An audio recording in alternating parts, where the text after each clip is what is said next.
এই কাপেরই মাপে 2 কাপ ময়দা, 1 কাপ চিনি গুঁড়ো, খাবার সোডা, লবণ, 1 কাপ তেল, 1 চামচ ভিনেগার, 2 ডিম ও পাউডার। আসসালামু আলাইকুম, ফিরে এসেছি আবার একটি নতুন রেসিপির সঙ্গে। এতগুলো সামগ্রী দিয়ে কি বানানো হচ্ছে? কেক। তো চলো বানানো যাক। তো প্রথমে 2 ডিমকে ভেঙে নিয়ে ভালো করে ফাটিয়ে নিতে হবে। ভালোভাবে ডিম ফাটানো হয়ে গেছে। এখন এতে দিয়ে দিলাম 1 কাপ মতো সাদা তেল। এটিকে আবারও ভালো করে ফাটিয়ে নেব। এখন দিয়ে দিলাম চিনি গুঁড়ো। এখন এটাকেও ভালো করে আমরা মিক্স করে নেব। দিয়ে দিলাম বের করে রাখা তালের শাঁস। আমরা ময়দাতেই দিয়ে দেব লবণ, সোডা আর গুঁড়ো দুধ। ভালো করে সেটিকে মিক্স করে সমস্ত মিশ্রণটাই তালের মিশ্রণটাতে ঢেলে দেব। সেটাকেও ভালো করে আবার ফাটিয়ে নেব।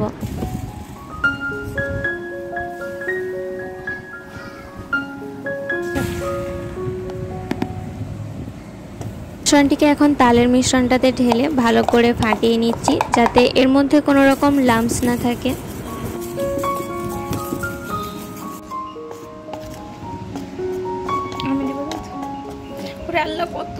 এখন দিয়ে দিচ্ছি 1 কাপ দুধ।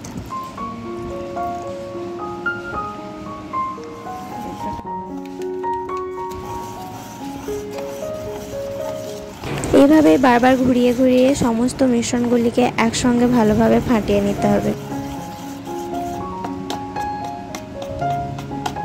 এখন এতে দিয়ে দিলাম ভিনিগার।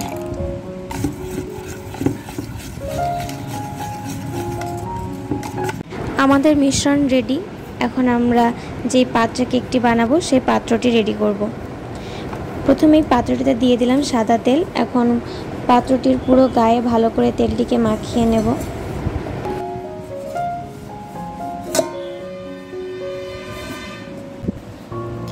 এখন আটার গুঁড়ো একটু পাত্রটির গায়ে ভালো করে লাগিয়ে নেব, যাতে কেকটা বের করার সময় আটকে না যায় বা পাত্রটির গায়ে লেগে না থাকে। তাই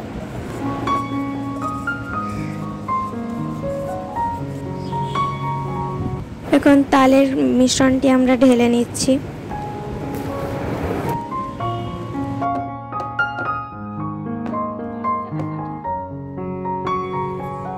এবার একটি পাত্রকে গ্যাসের উপর রেখে পাত্রটিকে গরম করতে দেওয়া হয়েছিল। আপনারা চাইলে এটি প্রেসার কুকারেও করতে পারেন। এখন কেকের বাড়িটিকে বসিয়ে ভালো করে এটিকে ঢেকে দেব।